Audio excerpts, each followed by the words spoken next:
be specific to you. Mr. Edwards, we'll begin with you. Growing the Louisiana economy is going to be key in helping to solve the budget crisis.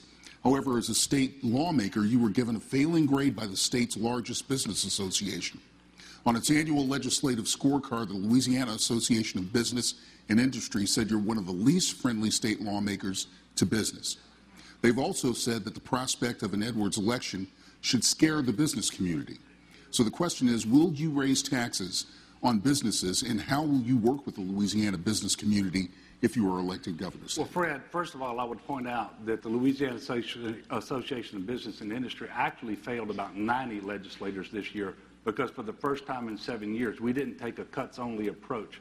For example, LSU here in Baton Rouge, over $120 million less to support that university than 8 years ago coming from the state, and that's a cut of over 50%.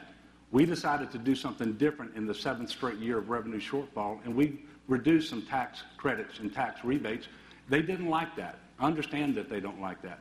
But you know what? It's time to put Louisiana first, and we have to have an approach to governance that is balancing the interests of our people.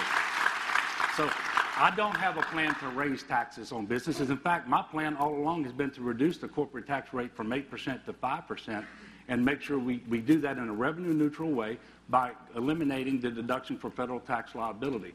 That means the nominal rate and the effective rate will be the same. It'll be 5%.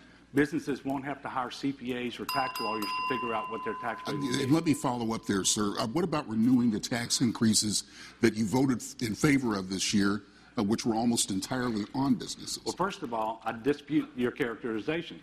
They were reduction of tax giveaways, tax credits, and rebates. We spend through the tax code just like we spend through appropriations.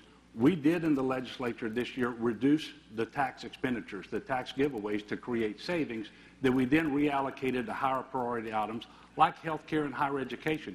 We had a safety net hospital system that couldn't operate unless we did that. We had a medical school in Shreveport that couldn't stay open unless we did that. Universities and community and technical college systems all around the country, all around the state, needed that revenue. Thank you, Mr. Edwards. Senator Vitter, you have 30 seconds.